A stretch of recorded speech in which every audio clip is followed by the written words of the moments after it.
ಇನ್ನು ಶಕ್ತಿ ಯೋಜನೆಯಿಂದಾಗಿ ಹಲವು ದೇಗುಲಗಳ ಆದಾಯ ಆಲ್ಮೋಸ್ಟ್ ಡಬಲ್ ಆಗಿರೋದನ್ನ ನಾವು ನೋಡ್ತಾ ಇದ್ದೀವಿ. ರಾಜ್ಯದ ದೇಗುಲಗಳಿಗೆ ಆರ್ಥಿಕ ಶಕ್ತಿಯನ್ನ ತುಂಬಿದೆ ಶಕ್ತಿ ಯೋಜನೆ ಅಥವಾ ನಾರಿಯರು, ಮಹಿಳೆಯರು ಫ್ರೀ ಬಸ್ ಅಥವಾ ಫ್ರೀ ಟಿಕೆಟ್ ಅನ್ನುವಂಥದ್ದು ಅವ್ರಿಗೆ ಗೊತ್ತಾದ, ನಿಮಗೂ ಗೊತ್ತಿರ್ಬೋದು, ಅನುಭವಕ್ಕೆ ಬಂದಿರ್ಬೋದು. ಬಹುತೇಕ ಬಸ್ಗಳು, ಅದರೊಳಗೆ ಕೆಂಪು ಬಸ್ಗಳು ತುಂಬಿ ತುಳುಕ್ತಾ ಇದಾವೆ.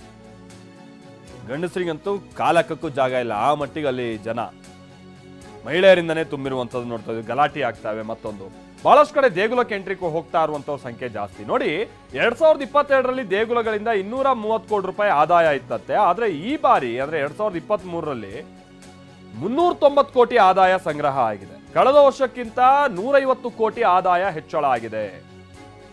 ಜೂನ್ 11ನೇ ತಾರೀಕು 2023ರಿಂದ ಆರಂಭ ಆಗಿದೆ ಶಕ್ತಿ ಯೋಜನೆ.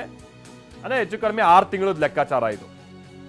ಈಗ 2024ರಿಂದ 1 ತಿಂಗಳನ್ನ ಹೊರತುಪಡಿಸಿದ್ರೆ 6-7 ತಿಂಗಳದ ಲೆಕ್ಕಾಚಾರ. ರಾಜ್ಯದ ಮಹಿಳೆಯರಿಗೆ ಸರ್ಕಾರಿ ಬಸ್ನಲ್ಲಿ ಉಚಿತ ಪ್ರಯಾಣದ ಕಾರಣಕ್ಕಾಗಿ ಮಹಿಳೆಯರು ದೇಗುಲಗಳ ಕಡೆಗೆ ಬಹಳ ವಿಸಿಟ್ ಕೊಡ್ತಾ ಇರುವಂತ ಕಾರಣಕ್ಕಾಗಿ ಹೀಗೆ ಆದಾಯ ಡಬಲ್ ಆಗಿದೆ ಅಂತ ಇದನ್ನ, ಅಥವಾ ಹೆಚ್ಚಾಗಿದೆ ಅಂತೇಳಿ. ಎಲ್ಲ ಕಡೆನೂ ಡಬಲ್ ಆಗಿಲ್ಲ, ಕೆಲವು ಕಡೆ ಬಹಳ ಹೆಚ್ಚಾಗಿದೆ, ಒಂದು 50-60% ಅಷ್ಟೆಲ್ಲ ಹೆಚ್ಚಾಗಿದೆ.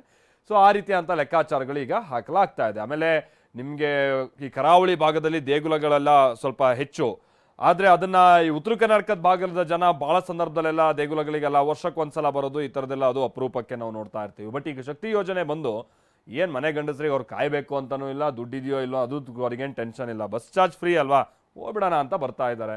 ಹಾಗಾಗಿ ಬಹುತೇಕ ದೇಗುಲಗಳಲ್ಲಿ ಆದಾಯ ಹೆಚ್ಚಾಗಿದೆ. ದೇವಸ್ಥಾನ ಆದಾಯಗಳು ಶಕ್ತಿ ಯೋಜನೆ ಸ್ಟಾರ್ಟ್ ಆಗಿದೆ, ಜಾಸ್ತಿ ಆಗಿದೆ.